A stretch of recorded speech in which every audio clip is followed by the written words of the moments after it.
We live, baby. We live.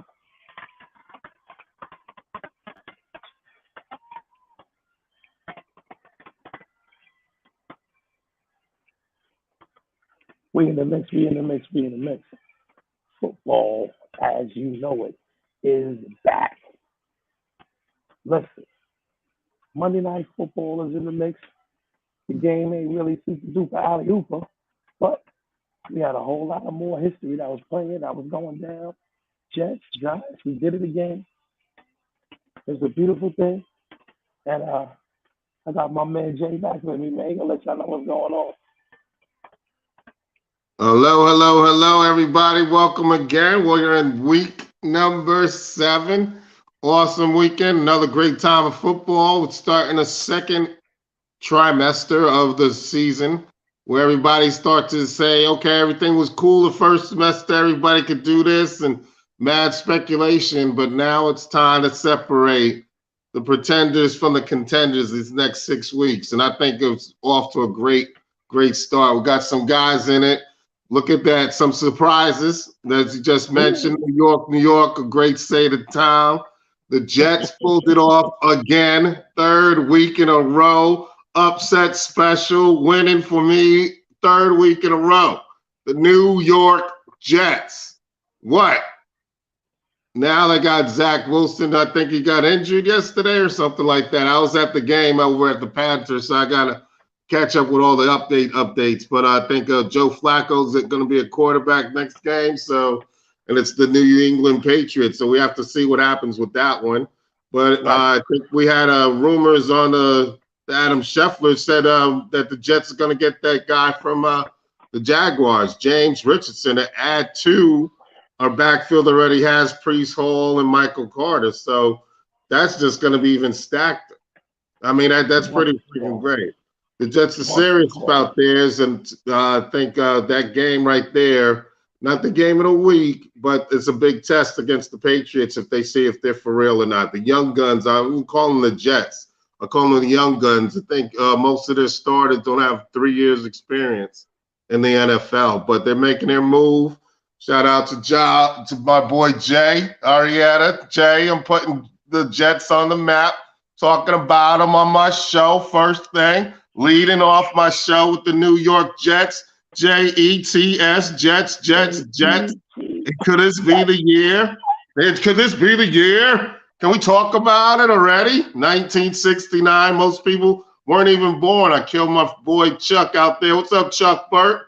Your Jets are for real or what? Chuck, you probably the only one that was alive the last time that the Jets had won the Super Bowl. But, you know, we'll see what happens. Let's just play this out. Let's just play this out. Next 6 weeks are kind of serious, and the seriousness of the schedule is going to be a big thing.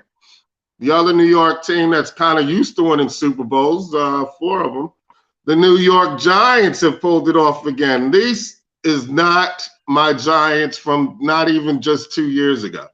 These guys are like down in the 4th quarter again, and they don't crumble again. For the 4th time, or at least the 5th time this season, they're going to win in the 4th quarter.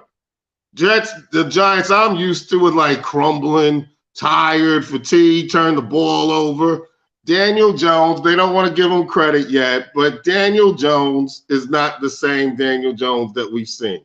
He did have enough snafu and trip over where nobody was around him, and he almost was into the end zone, and somehow he snafu'd again and fell off and stuff, but I'll take that. He's not turning the ball over. He's just not.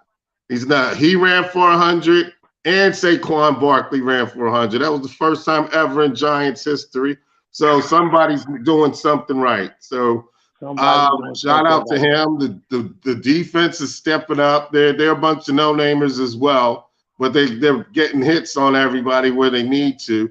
They're giving up the run game a bit. So another Travis Etienne, I think he's ran for about 140 something. But still, other than that, the Giants are 6-1, right behind the undefeated and idle Eagles at 7-0. So we'll have to see. Then we're 2nd place in NFC East. In the NFC East, It's the biggest deal because right now the NFC East is probably the biggest surprise of the first 6 weeks as well, because even the Commanders, what? The Commanders, what? Not the Commodores, not the Commodes, not the Lionel Richies.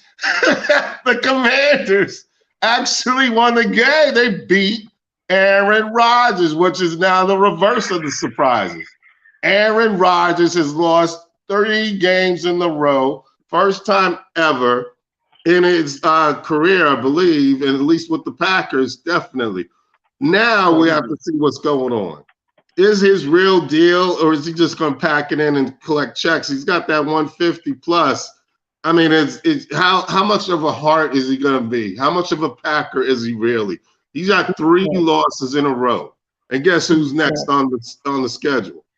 The Buffalo Bills in Buffalo on Sunday Night Football. So let's see if they're real for real, or he's like, okay, I'm packing it in. He's going to blame the young receivers all day long. I don't want to hear it. Tom Brady had young receivers. Tom Brady had Tony Brown, Adam Archuleta, what's his name? Julian Edelman. I mean, he didn't have speedsters. He didn't have first-round draft choice wide receivers, 4.2 speed. Gronkowski, yes, he had him. Gronkowski's a different kind of guy. But he didn't have Gronkowski the whole career. No, Tom Brady made it happen with what he had. So I don't want to hear no whining and crying. You're the quarterback. Make the receivers into what you need them to be. Period. Tom Brady is done. Now, Tom Brady, on the other hand, that's another quarterback, another big surprise. I was at that Panther game. Never before in my life have I seen it. My daughter treated my daughter to the Panther game for her birthday, 14 years old. She had the time of her life. She said, when the schedule came out, I said, hey, boy, let's go to the game. It's on your birthday. She said, I don't want to play Tom Brady. I don't want to play Tom Brady. It's Tom Brady, Dad. I don't want to embarrass. We're going to get embarrassed. She had the time of her life. They shut down Tom Brady. They couldn't find him. He couldn't find any receiver. They put pressure on him. They were like, it was incredible. Check out the McKenzie Report. We were live from Panther Stadium. Definitely had a great time and stuff. And not only almost shut him out. And Tom Brady hasn't been shut out since, I think, October 21st, 2017 or 2019. So the Panthers, it's despite their disarray, because they don't have McCaffrey anymore, they don't have Anderson, they don't have a head coach, but Stephen Wilkes put them together with P.J. Walker outshined Tom Brady. So Tom Brady, bye-bye, Tom Brady. Everybody could put it in chemistry together, and now he's looking pretty bad. And it was just it was funny how you ever see that one with the Woody Woodpecker. If Woody had gone to the police, this all would never happen. That's what I'm looking at with Tom Brady.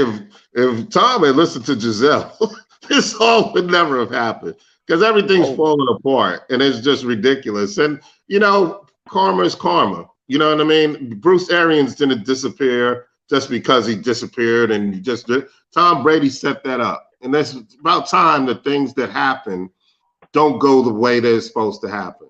And it didn't. Gronkowski didn't come back.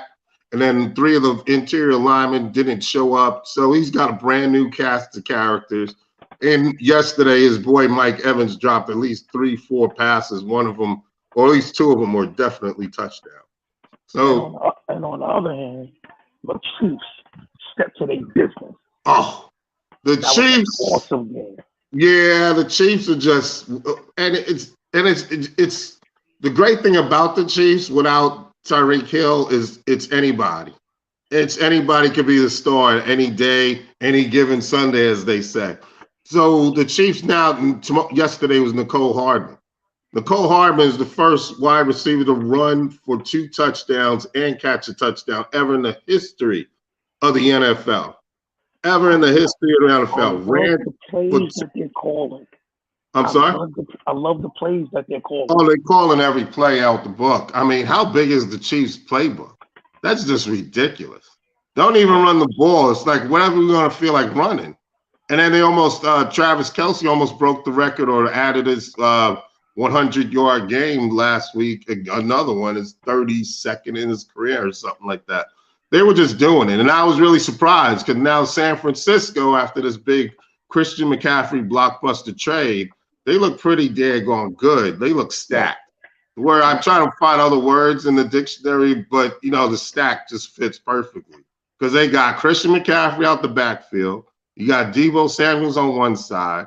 You got Brandon Ayuk on the other, and look who runs down the middle, but Greg or George Kittle. I keep mixing those two up. George Kittle's playing on Villanova, so I think it's Greg Kittle. Yeah. Welcome to San Francisco. Yeah, San Francisco's going to be hot. And they play the champions, the defending, so-called defending champion Rams on Sunday. So that game's going to look good.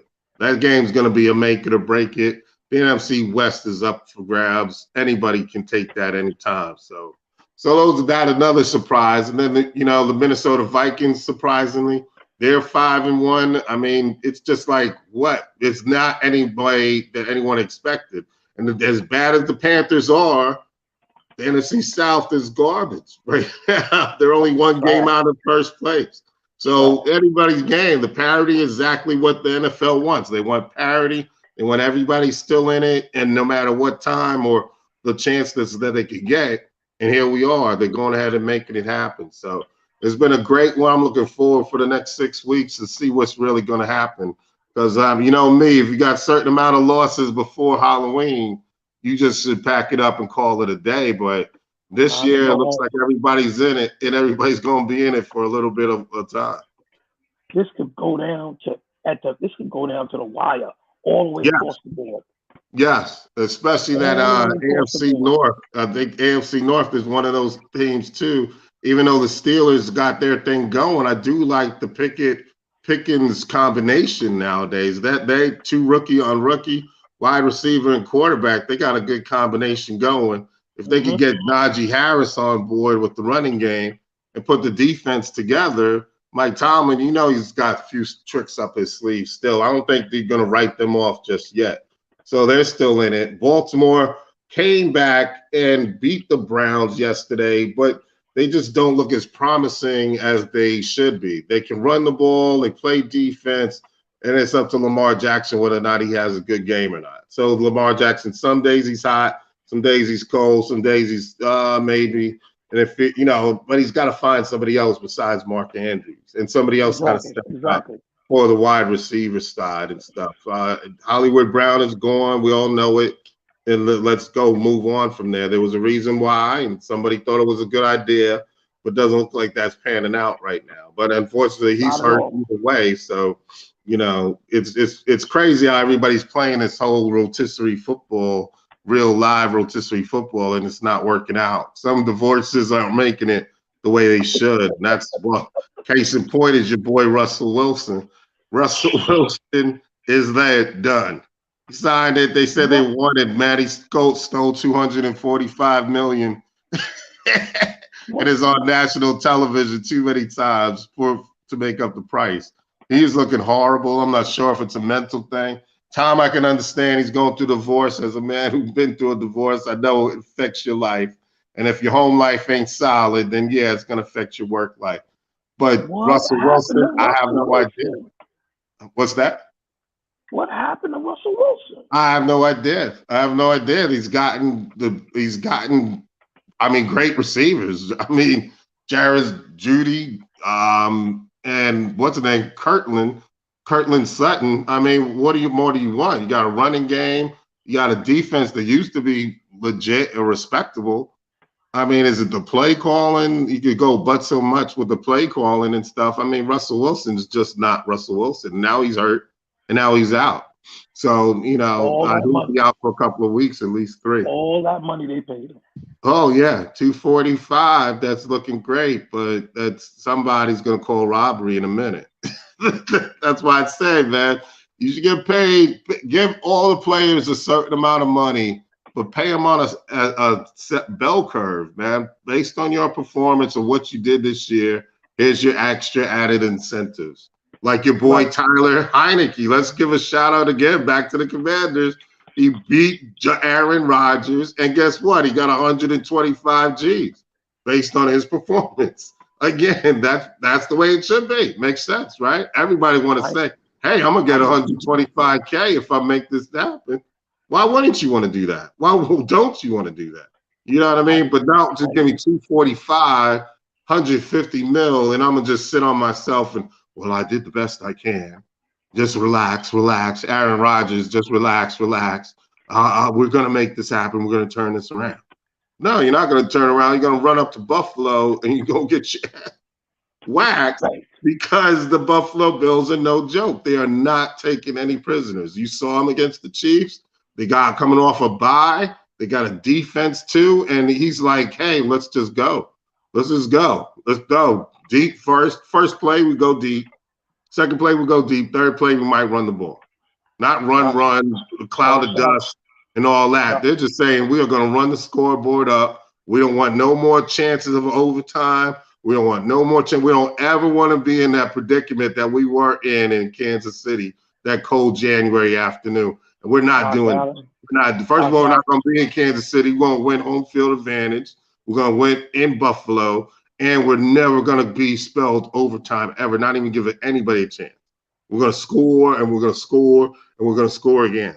And that's just not it. It's just not happening. So speaking of scoring, the Cincinnati Bengals seem like they right up the ship. That horrific performance out in Dallas early in the season's behind them. And now Joe Burrow's finally found his stride. I think he was going for 500 yesterday. Easily. He could have had 500 on pace. And 4 touchdowns. He was having a heck of a game and a heck of a year. And right now I think they're ready to get it together finally.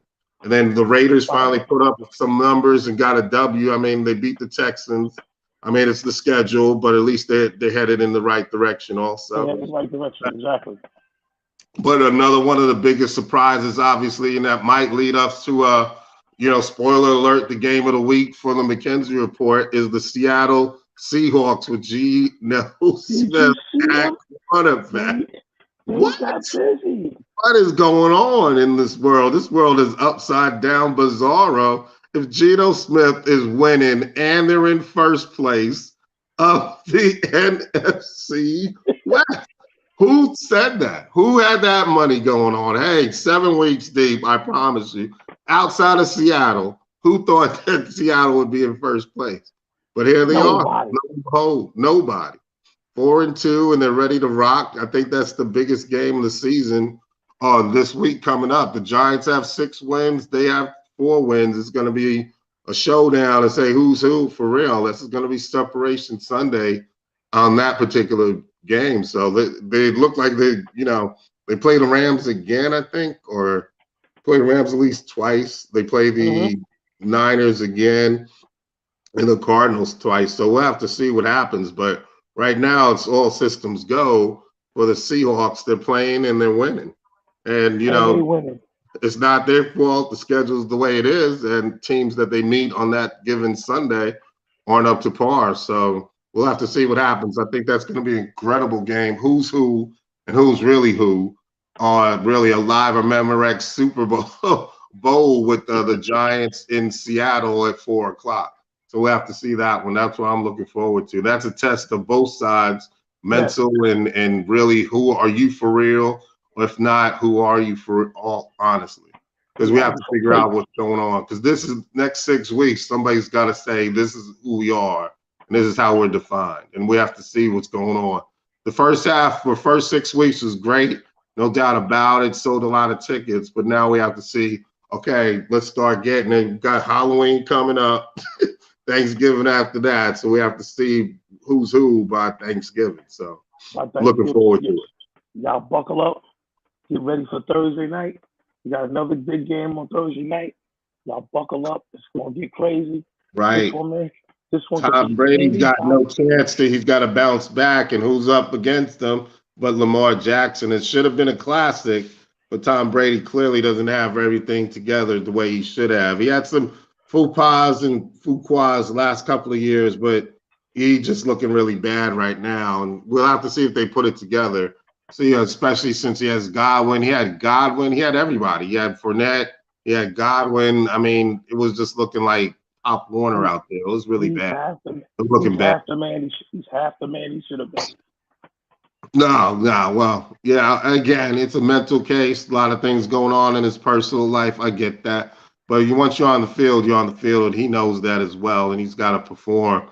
But this particular one, especially on Sunday, I can't put it all on Tom. Mike Evans was open at least 4 or 5 times and just clearly just dropped that ball. There wasn't, don't blame me, the heat. It was 75 degrees, not a cloud in the sky. There was just no excuse. It was like you can't throw the ball and catch the ball. I mean, the quarterback can't throw the ball and catch the ball. That's why he's a quarterback. That bad energy can spread throughout the team, man. It's going. Yeah, and then the body language. If you look at the body language of him, it's just not the Tom Brady that you're used to seeing at all. Not a commanding stance of let's go get this done thing, or it's just frustration, and pure frustration. Check out the McKenzie Reporter did some play-by-plays. I was trying to be Pat Summerall or your boy Howard Cosell in a couple of plays there, man. Check me out on the live from Panther Stadium. It was pretty cool. It was a lot of fun too. I actually made it through Clemson on the day before Saturday. Check out, Shout out to Gary Folk and his boy Malcolm Folk out there in Syracuse, number 27. Went to go check him out. It was really a lot of fun checking down there and stuff. And it was an awesome time, man. And shout out to Wally Hooman to help me out with the Panther tickets as well, man. It was a great weekend for Sirius. It's this weekend's kind of tough for me. It was my brother passed away. His birthday was the 21st. My dad's 20th anniversary passing. Shout out to Roy George and Roy Angel McKenzie. His 20th anniversary was to the 22nd, and then my baby girl's birthday was the 23rd. So I call that the October trifecta, but I made it through this year. A lot of fun. Shout out to Robin Willie Spoon helping me out as well. But it was really cool, man. The Clemson game was a shame because Syracuse was in there with their battle of undefeateds, and they were holding it toe-to-toe, 21-10 into the third quarter, but they just got some home cooking and some phantom calls, and next thing you know, they had like 5 penalties in a row, and I'm like, come on, where is that coming from? Catch, that was clearly catch, wasn't going for Syracuse way. Phantom pass interference, rough for the passer, bing, bang, boom.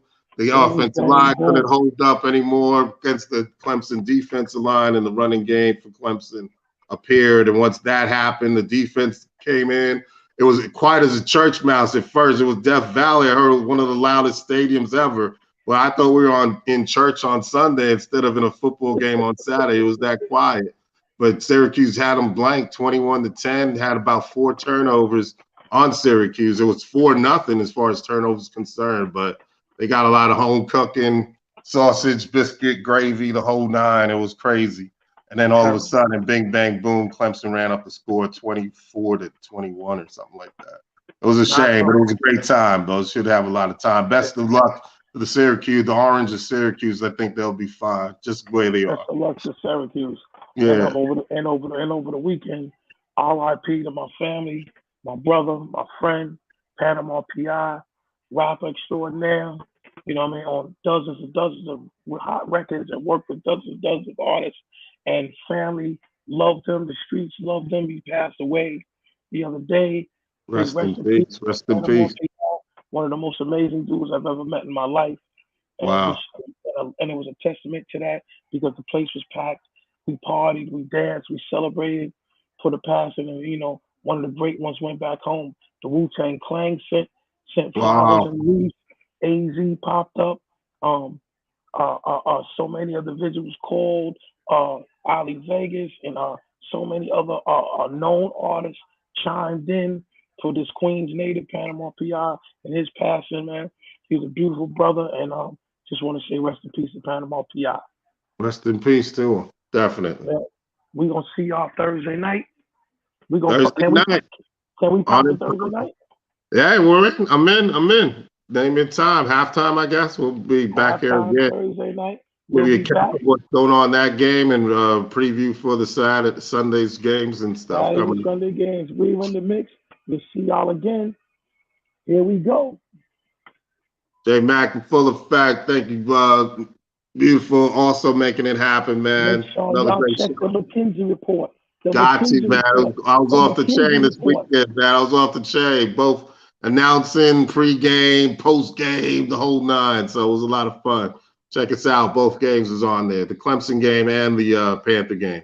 Have Check out fun. the McKinsey report. A lot of information, a lot of pointers, and they're keeping you up to date with everything you want in NFL football and college. And college, because it's getting And October. college. That time now. Getting that time. Serious time now. Y'all be easy. We see y'all later. Have a good night. Have a good one.